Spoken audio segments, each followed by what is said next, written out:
had some special guest on yours. I did. Yeah. How was that? Floyd Toole? That was awesome, dude. And all it took was an email saying, "Hey, I know you're like the coolest dude ever, but would you join the lamest dude ever on my YouTube channel?" And no, I mean that was basically it. I just so what? He's like, "Who, Youth Man?" Oh, oh, just kidding, just kidding. So how was that? How was that experience for you? That was awesome, dude. That's like getting to talk to one of your heroes. Yeah, I was kind of. Did you feel like a little nervous, like at first? Well, I did for like the first few minutes, and then I just kind of I think we both kind of just settled in, and then it was all good. And he emailed me. I sent him the link to it, so he could reply to questions and stuff like that. And then he said, if we wanted to do it again, if it made sense, just let him know. And I said, yeah, how about a month? Wow, wow. Okay. Yeah, and then I reached out to Vance Dickinson, who has the Loudspeaker Cookbook, because he asked if he could use some of my data, I guess, in his new book, new edition that's coming out. And so I said, hey, when you get ready, if you want to, come on and talk about your book and kind of talk to everybody. And so that'd be pretty cool too. I think I'll have the trifecta by then. It'd be pretty sweet. Yeah. Well, I think the funniest part was Floyd, Mr. Toole. I don't know. I'm not on it. Floyd is good. Is Floyd okay? I mean, I'm not on. Floyd is cool. I don't know the guy. Anyway, he was like, I had to read my book to remember what I said. That was like the funniest thing. I know. It's like, it's been such a long time. Yeah. I know it. I was like, thank God, because I had to read it countless times. So the fact that you wrote it and you still have to read it to re-engage your brain makes me feel a whole lot better. That's funny. Yeah, no, totally. That's super cool, man. Yeah, I was excited just to have somebody with his. I mean, good Lord, he literally wrote the book. You know, right. That's pretty darn cool. Well, he's been quiet for a few years, right? Yeah. And so I think you're the first time I've ever, I've seen him kind of like pop out of nowhere. Well, yeah. What's crazy is I had looked online to try to see if there was any other talks with him, like some things that might trigger a question in my brain that I could ask him about, And there's only 2 YouTube videos that I found of him. One's like an 8-minute video, and then one's like an hour-long lecture that he gave. I've watched them both, yeah. At some university. Yeah, and I've seen them both, but I was surprised that there wasn't more out there with him in it. So I thought, well, that's pretty cool, That I'll be one of 3. Thinking some stuff here. Yeah. Yeah, no, it's good to see him, because he's not the youngest dude in the world. So, but all that information. Oh yeah, you need to kind of get that out there. Yeah, exactly. Spread that info.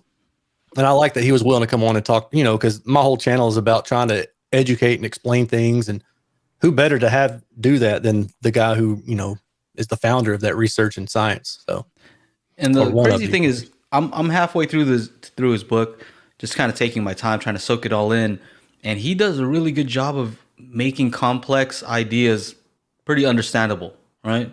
Mm-hmm. So he doesn't get he can get technical, but he doesn't like really get into the math part. Right. So I think he does a great job of that. He makes it relatable. I agree. Yeah. He seems like a cool dude too. He does. Yeah. You can tell he really has a passion for it. He just enjoys talking about it and he wants to spread the word. I think that's pretty awesome, man. Because, some people, I'm sure you guys have run into that. I certainly have in my industry where you get those people who are, a subject matter expert and they know it and they're kind of jerks about it. Oh, yes. I know. Yeah. I know. They know it. Yeah. No, I thought that was super cool though. Yeah. He seems like a good dude. At first, you did seem a little nervous. You started talking about your 80s stuff. I'm like, oh, yeah. It's like, where's he going? This is going off the rails here. That's right.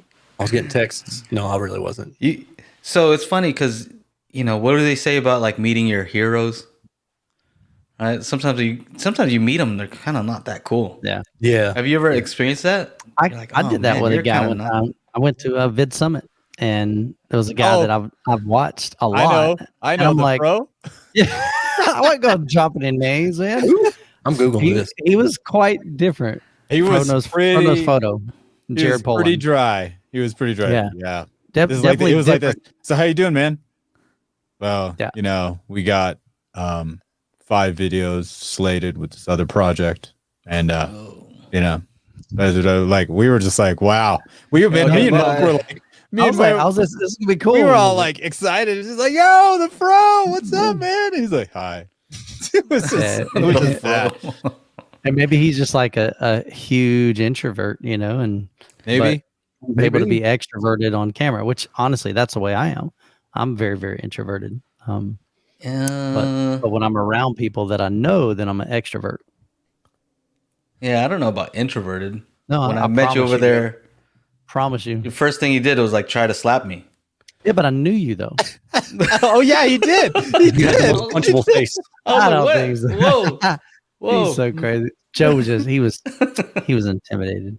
It's interesting though, because I've talked to other people like on YouTube who have a lot of subs, and some of them said the same thing, that they're introverted.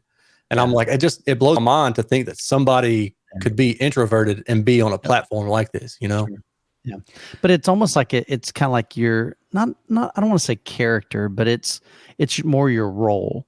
Like when I was a student pastor, I could get up and literally preach in front of a congregation of 500 people. And I wouldn't get very nervous at all, which seems weird to be in front of 500 people speaking for 45 minutes, but kind of the same thing with YouTube. It's not a big deal, but you put me in a room, let's say there's a gathering of people I don't know. I'm totally cool just kind of hanging out to the side by myself. I'm not going to be the guy that goes up saying, "Hey, what's up? I'm Michael." Yeah. So that's the introvert in me. Yeah, I get it. I'm definitely not just comfortable on camera. They just like get more comfortable. You're not? I'm definitely not. No. I'm definitely comfortable. I find it easier to just go live and just start just going rather than trying to make a video and try to edit. Because the more I do that, the more I guess stress I put on myself. But if I just go live, man, it's just like having a conversation. It's just easier for me to do that. But I don't know. We're all a little bit different, Yeah, sure. And see, I haven't gone live, but maybe once, and that was just to my patrons. Yeah. I mean, I don't mind doing it with you guys because it's almost like, okay, I know that if I stop talking, somebody else will start talking, That is weird. Like when I've done that and I'm just like, okay, I'm waiting for somebody else to ask something, and then I'm just singing to myself. Like, whatever. You're talking about awkward silence, Michael? We could just be quiet for a little bit. Let's just do it. Oh, no, awkward silence, I'm cool with.